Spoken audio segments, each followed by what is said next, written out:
ಬೆಳಸಾರವನ್ನು ಹಂಚಿದೀವಿ ಅನ್ನೋ ಮಾತನ್ನು ನಾವು ಹೇಳಲಿಕ್ಕೆ ಇಚ್ಛೆ ಪಡ್ತಾ, ಜೊತೆಗೆ 380 ಕೋಟಿ ಇದೇ ನಮ್ಮ ತಾಲೂಕಿನ 46,000 ರೈತರಿಗೆ 381 ಕೋಟಿ ರೂಪಾಯಿ ಇವತ್ತು ದಿವಸ ಅದೇ ಬ್ಯಾಂಕಿನಿಂದ ಇವತ್ತು ದಿವಸ ಮನ್ನಾ ಆಗಿದ್ದನ್ನು ಇದೇ ಸಂದರ್ಭದಲ್ಲಿ ನಾವು ಸ್ಮರಿಸಿಕೊಳ್ಬೇಕಾಗ್ತದೆ.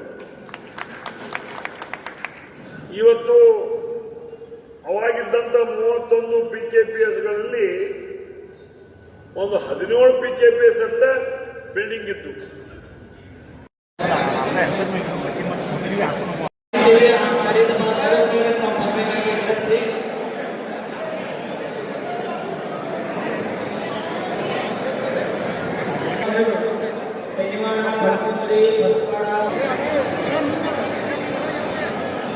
ದಯವಿಟ್ಟು ತಮ್ಮೆಲ್ಲರಿಗೆ ಇನ್ನೊಂದು ವಿನಂತಿ ಏನೆಂದರೆ ನಾವು 6 ವಿಭಾಗಗಳನ್ನಾಗಿ ವಿಂಗಡಿಸಿದ್ದೇವೆ. 6 ವಿಭಾಗಗಳು ಕರೆದ ತಕ್ಷಣ ತಾವು ಬಂದು